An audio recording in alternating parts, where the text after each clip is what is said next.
नमस्कार दोस्तों, आप सभी का जो है ज्ञान तिलक आईएएस एकेडमी में स्वागत है।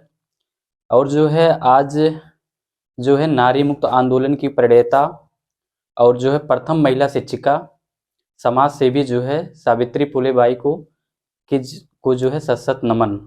ठीक, तो आज हमारा जो है टॉपिक होने वाला है कि मौलिक कर्तव्य अनुच्छेद जो है अनुच्छेद 51 का और जो है भाग 4 का। ठीक, तो और इसके बाद जो है अनुसूचियां देखेंगे।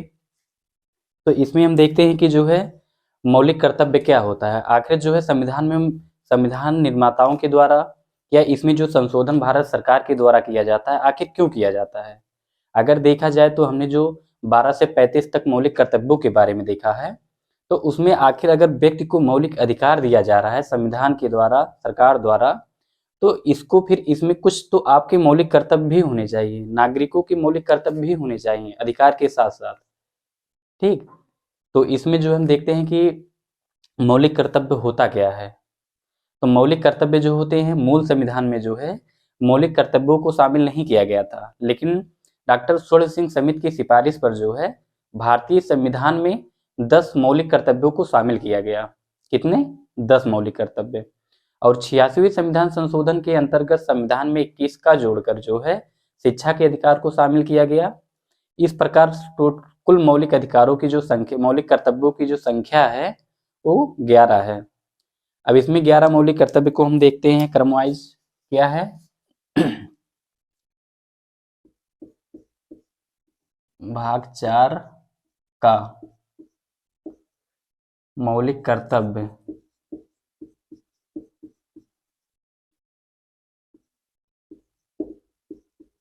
मौलिक कर्तव्य अनुच्छेद जो है 51 का के अंतर्गत इसका प्रावधान संविधान में किया गया है। तो मूल संविधान में जो है मूल संविधान में मौलिक कर्तव्य नहीं थे।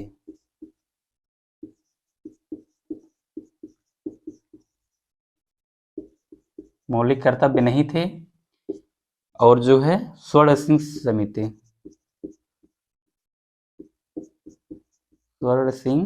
समिति की सिफारिश पर जो है 10 मौलिक कर्तव्य को शामिल किया गया। 10 मौलिक कर्तव्यों को शामिल किया गया।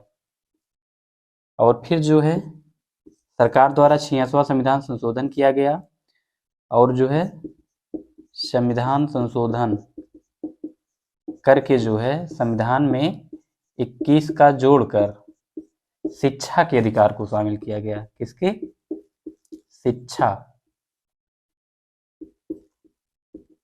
शिक्षा के अधिकार को शामिल किया गया। इस प्रकार जो है एक मौलिक अधिकार आपका ये हो गया। तो कुल मौलिक अधिकारों की जो संख्या है वो 11 है। कुल मौलिक अधिकारों की संख्या जो है आपका 11 है। ठीक, तो इसके अंतर्गत जो है जो 11 मौलिक हमारे कर्तव्य हैं, इन मौलिक कर्तव्यों की अगर हम सूची देखेंगे तो आपका पहला मौलिक कर्तव्य, ठीक, इसमें पहला मौलिक कर्तव्य में क्या कहा गया है, इसमें जो है पहले मौलिक कर्तव्य में जो है ये कहा गया है कि भारत के प्रत्येक व्यक्ति का यह कर्तव्य है कि वह संविधान का पालन करे और जो संविधान में जो दिए गए आदर्श हैं, जो मूल्य हैं, ठीक, जो मूल्य हैं उनको जो है उनको उनके प्रति सम्मान रखे। साथ ही साथ जो है जैसे राष्ट्रगान के प्रति, राष्ट्रीय तिरंगे के प्रति भी जो है वह सम्मान व्यक्त करे। ये तो आपका पहला था। जबकि अगर दूसरे मौलिक कर्तव्य को देखा जाएगा तो इसमें जो है ये कहा गया कि स्वतंत्रता के दौरान अर्जित किए गए मूल्यों को जो है उसको संजोए रखें। और आपका तीसरा कहता है, तीसरा मौलिक कर्तव्य जो है देश की एकता और अखंडता को जो है बनाए रखें। और चौथा कहता है कि बुलाए जाने पर जो है देश की सुरक्षा करें। कोई भी नागरिक है, अगर आपातकाल की स्थिति उत्पन्न होती है और बुलाया जा रहा है, प्रत्येक नागरिक का यह कर्तव्य होना चाहिए कि वह देश की रक्षा करे। और पांचवें में जो है पांचवा मौलिक कर्तव्य आपका कि जो है सामरिक जो है समरसता की भावना का विकास करें और भाईचारे को जो है बढ़ावा दें, ये आपका 5वां है। और 6वां जो है क्या है, 6वें में जो है सामरिक संस्कृति की जो है गौरवशाली जो परंपरा है उसको बनाए रखें, ठीक, और उसके महत्व को भी समझें। ये आपका कौता था, 6वां था। लेकिन अगर 7वें देखेंगे, 7वां जो है हमारा मौलिक कर्तव्य में, इसमें प्राकृतिक पर्यावरण के जो है रक्षा की बात की गई है। प्राकृतिक पर्यावरण मतलब जैसे पशु पक्षी जो हैं, जो पशु पक्षी हैं, जो जीव जंतु हैं, वन्य जीव हैं, इनके प्रति एक दया भाव होना चाहिए। जैसे जो भी नागरिक हैं, जो भी व्यक्ति हैं, इनके प्रति जो है अपना एक दया होना चाहिए, ठीक। और फिर आपका जो है 10वां जो मौलिक कर्तव्य, सॉरी 8वां जो मौलिक कर्तव्य है, उसमें जो है वैज्ञानिक दृष्टिकोण के विकास की बात की गई है कि प्रत्येक व्यक्ति अपने वैज्ञानिक दृष्टिकोण का जो है विकास करे।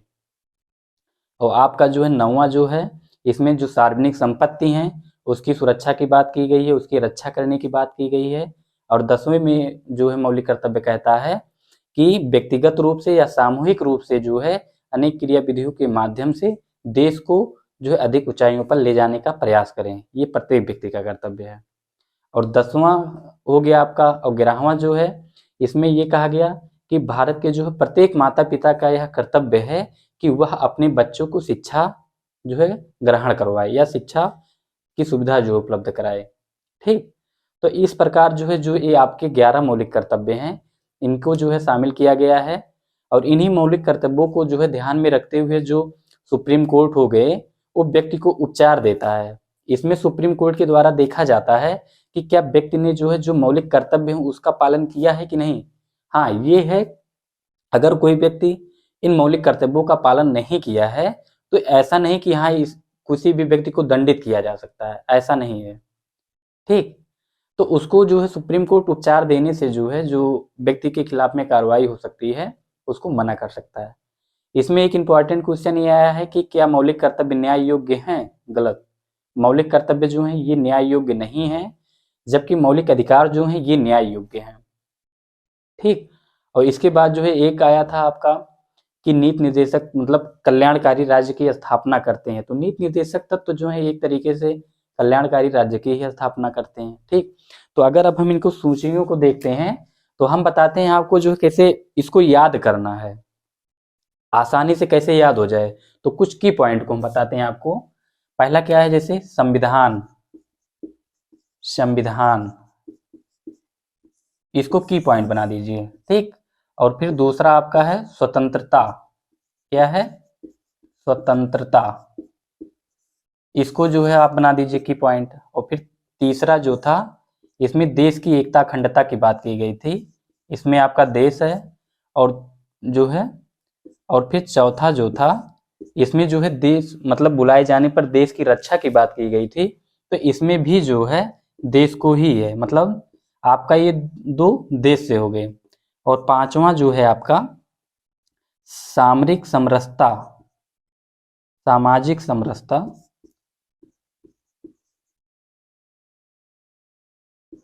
सामाजिक समरसता हो गया। और 6 हो गया सामरिक संस्कृत, सामरिक संस्कृत, ठीक। और जो है 7वां आपका हो गया प्राकृतिक पर्यावरण, प्राकृतिक पर्यावरण। और 8वां जो है आपका वैज्ञानिक दृष्टिकोण का विकास, वैज्ञानिक दृष्टिकोण का विकास करना।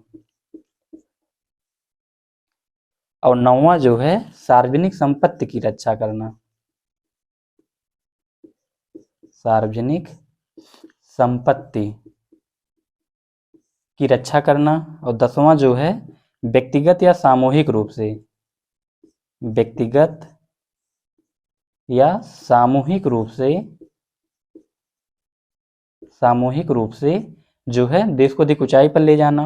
और आपका 11वां है प्रत्येक माता पिता का कर्तव्य है, ये शिक्षा से संबंधित है, शिक्षा। अगर अब आप लोग इसको देखेंगे, इसको देखेंगे तो 7 से संविधान हो गया, 7 से स्वतंत्रता हो गया, ठीक। ये जो है किससे है संबंधित, ये जो है भारत की एक तरीके से स्वतंत्रता, जब भारत स्वतंत्र हुआ तब जाके संविधान जो है अपना बना सब कुछ। और फिर ये दोनों क्या है, ये देश से संबंधित हैं, ये चीज इसको साथ में याद कर लीजिए। सा से सामाजिक समरसता और सामरिक संस्कृति की बात की गई है। सा से इससे क्या होता है, सामाजिक, और सा से इससे जो है इस दोनों को साथ में जो है याद कर लीजिए। फिर इसके बाद जो है प्राकृतिक पर्यावरण हो गया, वैज्ञानिक दृष्टिकोण हो गया, सार्वजनिक संपत्ति हो गया, व्यक्तिगत। तो अगर आप इसकी पॉइंट के माध्यम से इसको याद करते हैं तो मौलिक कर्तव्य आसानी से याद हो जाएंगे। ठीक, अब अगर हमको इसको लिखना हुआ तो संविधान के बारे में तो हम क्या लिखेंगे कि प्रत्येक व्यक्ति का कर्तव्य है कि वह जो है क्या करे, संविधान का पालन करे। जो मूल्य हैं, मूल्यों, आदर्शों के रूप में जो है राष्ट्रगान, राष्ट्रध्वज के प्रति सम्मान व्यक्त करें।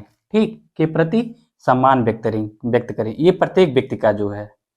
अगर स्वतंत्रता की बात की जाए तो जब 1947 में भारत स्वतंत्र हुआ तो उस समय जो है जो हमारे मूल्य थे उसको हृदय में संजोए रखने, स्वतंत्रता के दौरान अर्जित किए गए मूल्यों को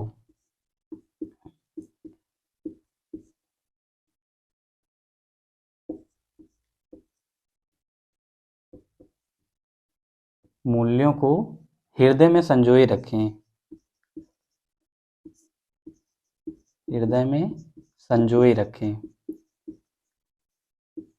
बहुत ही आसानी से जो है याद हो जाएगा।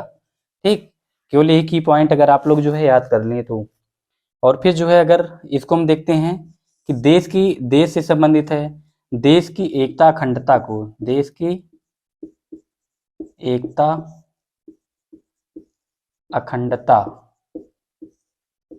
को आछूड़ रखें या बनाए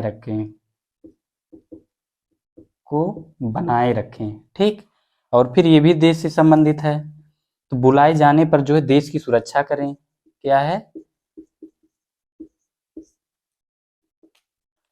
बुलाए जाने पर देश की रक्षा करें। ठीक, और फिर आपका सामाजिक समरसता है। सामाजिक समरसता आपका क्या कहता है कि सामाजिक समरसता की भावना का विकास करें। ठीक, अर्थात जो है समाज में भाईचारे का विकास करें। तो इससे क्या होगा, सामाजिक समरसता की भावना का विकास करें।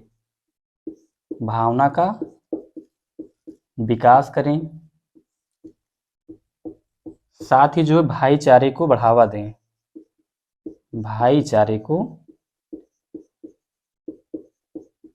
दें। ठीक, इससे समाज की जो है एकता अखंडता होगी वो भी बनी रहेगी, और जो है एक दूसरे के मध्य में जो शत्रुता की स्थिति उत्पन्न होती है वो भी दूर होगी। और जो इस संस्कृत की बात की गई है, ठीक, संस्कृत में क्या है कि जो है सामरिक संस्कृत की गौरवशाली परंपरा। क्या है, गौरवशाली। आप लोग इसको लिख लीजिएगा, गौरवशाली परंपरा को समझें। ठीक, और उसके महत्व को भी जो है समझें। और प्राकृतिक पर्यावरण, तो प्राकृतिक पर्यावरण की रक्षा करें। ठीक, जैसे आपको हमने बता दिया कि पशु पक्षी हो गए, जीव जंतु हो गए, वन्य जीव हो गए, उनके प्रति जो है एक दया भाव होना चाहिए। ठीक, वैज्ञानिक दृष्टिकोण का विकास करें और सार्वजनिक संपत्ति की रक्षा करें। अर्थात इसमें जैसे वर्तमान समय जो भारत सरकार द्वारा जो है जो सांस्कृतिक स्थल हैं या उनके द्वारा जो विद्यालय हो गया, ठीक, जो सड़क हो गए, जो मनोरंजन केंद्र हो गए, इत्यादि स्थलों की जिम्मेदारी किसकी है, जो व्यक्ति उपभोग कर रहा है एक तरीके से उसकी जिम्मेदारी है। ठीक, तो उसकी सुरक्षा की जिम्मेदारी की बात की गई है। और जैसे जो भारत में जो है आंदोलन जैसी स्थिति उत्पन्न होती है तो उसमें क्या होता है, पहले जो सार्वजनिक संपत्ति पर ही जो है वार किया जाता है, जबकि सार्वजनिक संपत्ति को तोड़ने का तात्पर्य क्या है कि हम ही और आप ही लोगों के द्वारा जो टैक्स दिया जा रहा है भारत सरकार का, हम ही और आप ही लोग का जो उसमें नुकसान होता है। ठीक, तो उससे संबंधित जो इसमें बात की गई, व्यक्तिगत और सामूहिक रूप से, अगर आप जो है अपना विकास व्यक्तिगत रूप से कर पाते हैं या सामूहिक रूप से मिलकर कर पाते हैं, तो अपने विकास के साथ ही साथ जो भारत का भी विकास होगा, देश का भी विकास होगा, वो भी अधिक ऊंचाई पर जो है जाएगा। और शिक्षा में प्रत्येक माता पिता का यह कर्तव्य है कि जो है वह अपने बच्चे को पढ़ाए। तो ये आपका जो है मौलिक कर्तव्य है। 11 मौलिक कर्तव्य जो है आपका जो है कंप्लीट हुआ। ठीक, इसके बाद हम देख लेते हैं, छोटा सा टॉपिक है जो है इसमें अनुसूचियां आप लोग बना लिए हो तो इसको मिटा दें। अनुसूचियां, संविधान में जो है कुल कितनी अनुसूचियां हैं, मूल संविधान में कितनी अनुसूचियां थी, तो हम इसके बारे में देखेंगे। तो इसमें जो है मूल संविधान में अनुसूचियों की जो संख्या थी वो 8 थी पहले। ठीक, लेकिन वर्तमान में अगर देखा जाएगा तो वर्तमान समय में अनुसूचियों की जो संख्या है वो 12 है। तो ये 12 जो है, इसमें कौन कौन सी अनुसूची हैं, तो पहली अनुसूची में जो है इसमें संघ और राज्य क्षेत्र की बात की गई है, अनुच्छेद 1 से लेकर 4 तक। ठीक, और इसका विश्लेषण हम जो है क्लास में कर भी चुके हैं। और अनुसूची आपका 2 कहता है कि जो है इसमें जो संवैधानिक पद पर आसीन जो अधिकारी हैं उनको जो है वेतन भत्ता देने की बात की गई है। जैसे राष्ट्रपति हो गए, सभापति हो गए, लोकसभा अध्यक्ष हो गए, न्यायाधीश हो गए, इनको जो है वेतन देने का प्रावधान जो है किया गया है।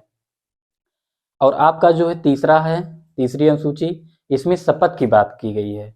जो संवैधानिक पद पर आसीन जो है जो अधिकारी हैं उनको शपथ जो है कौन दिलाएगा और कैसे दिलाएगा, इसकी बात की गई, शपथ। और आपका अनुसूची 4 कहता है कि इसमें जो है राज्यसभा में स्थानों का आवंटन, कि राज्यसभा में जो है सदस्यों की संख्या कितनी होगी और कितने राज्यों में क्या होगा, इसका जो प्रावधान इसमें किया गया है। जबकि अनुसूची आपका 5 कहता है कि जो है जो जनजातीय क्षेत्र है उनका प्रशासन और नियंत्रण कैसे किया जाएगा, उसके संदर्भ में बात किया गया है। और अनुसूची 6 आपका कहता है कि जो है जैसे मिजोरम हो गया, मेघालय हो गया, त्रिपुरा हो गया, गोरखा परिषद हो गया, जैसे जनजातीय क्षेत्रों का प्रशासन और नियंत्रण की बात की गई है इसमें। जबकि आपका अनुसूची 7 कहता है कि इसमें जो है संघ और राज्य के मध्य शक्तियों का विभाजन किया गया है। और यह विभाजन जो किया गया है वो 3 सूचियों के अंतर्गत किया गया है। एक राज्य सूची है, संघ सूची है, राज्य सूची है और समवर्ती सूची। ठीक, और आपका 8वां आ जाता है। 8वें में जो है इसमें भाषाओं का प्रावधान किया गया है कि भाषा संबंधी जो है कितने हैं। और फिर 9वां अनुसूची आ जाता है, इसमें जो है भूमि सुधार से संबंधित। और जो ये भूमि सुधार से संबंधित है, हमने अपने नेक्स्ट वाले क्लास में ही बताया था इसको, कि प्रथम संविधान संशोधन के द्वारा 9वीं अनुसूची जोड़ी गई थी और इस अनुसूची में जो है भूमि सुधार से संबंधित कानूनों को डाला गया था। अब लगभग जो है 284 भूमि सुधार संबंधी कानून को इसमें जो है इसके अंतर्गत रखा गया है। जबकि 10वीं अनुसूची आपका कहता है कि जो है दल बदल से संबंधित है। 92 संविधान संशोधन के द्वारा जो है राजीव गांधी की सरकार में जो है दल बदल कानून बनाया गया था। और 11वीं अनुसूची में जो है 73वें संविधान संशोधन के द्वारा जो है पंचायत का जो है को संवैधानिक दर्जा दिया गया। और 12वीं अनुसूची में जो है नगर पालिका को 74वें संविधान संशोधन द्वारा जो है दर्जा दिया गया था। अब इसको एक एक करके जो है इसका हम देख लेते हैं। अनुसूचियां,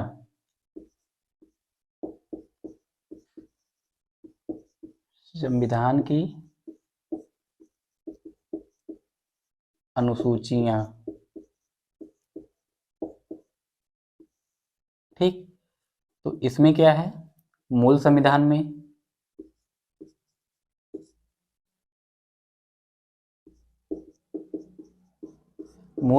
अनुसूचियों की संख्या पहले कितनी थी, 8 था। लेकिन वर्तमान में अगर देखा जाएगा, वर्तमान में तो इसकी संख्या कितनी है, 12 है। ठीक, वर्तमान में। लेकिन अगर प्रथम अनुसूची के अंतर्गत देखा जाएगा, प्रथम अनुसूची, तो प्रथम अनुसूची में क्या है, इसमें जो है संघ एवं उसके राज्य क्षेत्र,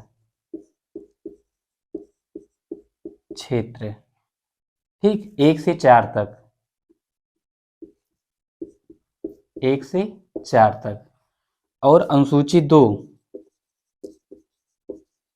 अनुसूची 2 जो है इसमें क्या है, संवैधानिक अधिकारियों के वेतन भत्ते। आप लोग इसको लिख लीजिएगा, अधिकारियों के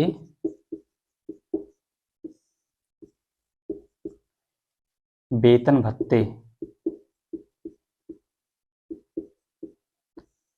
अब इसके उदाहरण अगर हम देख लेते हैं, राष्ट्रपति,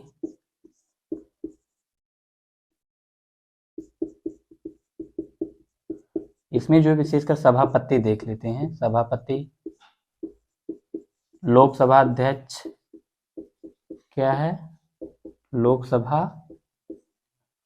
लोकसभा अध्यक्ष आदि। ठीक, और फिर जो है आपका तीसरी अनुसूची जो है, तीसरी अनुसूची में इसमें शपथ की बात की गई है, किसकी, शपथ की। और चौथी अनुसूची में जो है राज्यसभा में, इसमें राज्यसभा में स्थानों का आवंटन,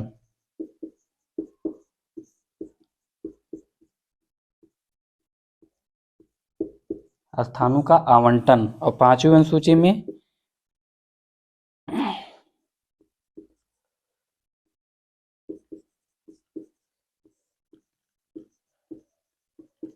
जनजातीय क्षेत्रों का प्रशासन एवं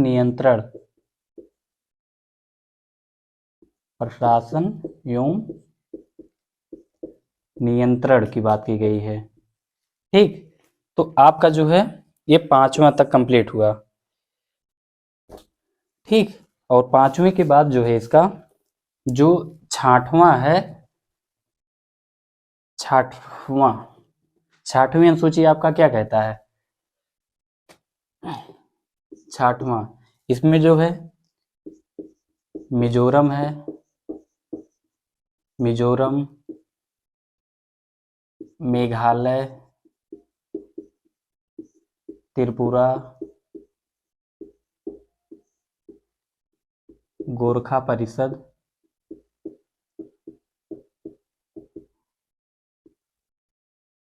जैसे जनजातीय क्षेत्रों का प्रशासन एवं नियंत्रण,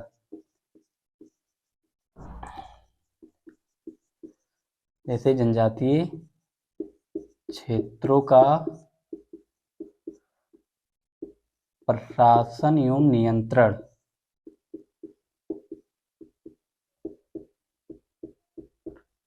इसका तात्पर्य क्या है कि इन क्षेत्रों का प्रशासन और नियंत्रण, जैसे जल जंगल जमीन है, तो जो जनजातीय क्षेत्र हैं इनका जो अधिकार है उसको जो है दिया जाने का जो है से संबंधित इसमें काम प्रावधान किया गया है। ठीक है, और 7वीं अनुसूची में संघ एवं राज्य के मध्य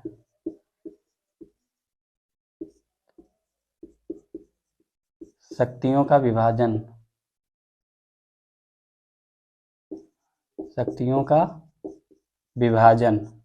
अब शक्तियों के विभाजन में जैसे हम देख लेते हैं कैसे किया गया है।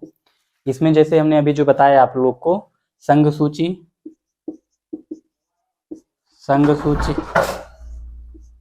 राज्य सूची,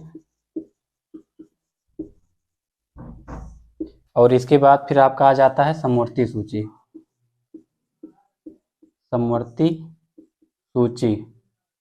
ठीक, इसी के अंतर्गत जो है शक्तियों का विभाजन किया जाता है। ठीक, और आपका 8वीं अनुसूची जो है, 8वीं, इसके अंतर्गत भाषाओं का प्रावधान, भाषाएं, जैसे इसमें एग्जाम्पल हम दे देते हैं, नेपाली, कोंकणी,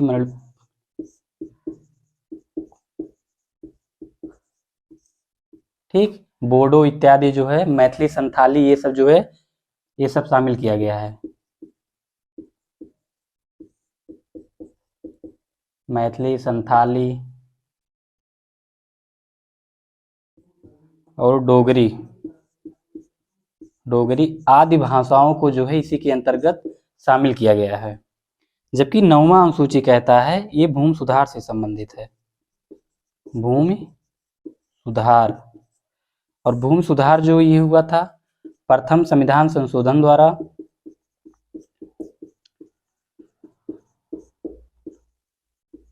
प्रथम संविधान संशोधन द्वारा 9वीं अनुसूची को जोड़ा गया था। 9वीं अनुसूची को जोड़ा गया था। वर्तमान में अगर देखा जाएगा तो 284 से अधिक भूमि सुधार कानून इसमें शामिल हैं। भूमि सुधार कानून जो है इसमें शामिल हैं। ठीक, ये 9वां हो गया। और 10वें के अंतर्गत जो है आपका आ जाता है दल बदल कानून। दल बदल कानून। ठीक, ये जो है 10वीं अनुसूची में क्या है आपका दल बदल कानून।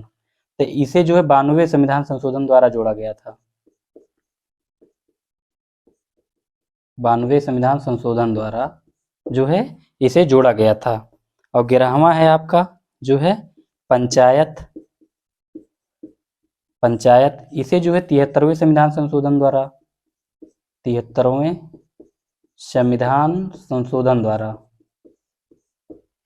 और जो है 12वीं आपकी अंतिम अनुसूची है नगर पालिका।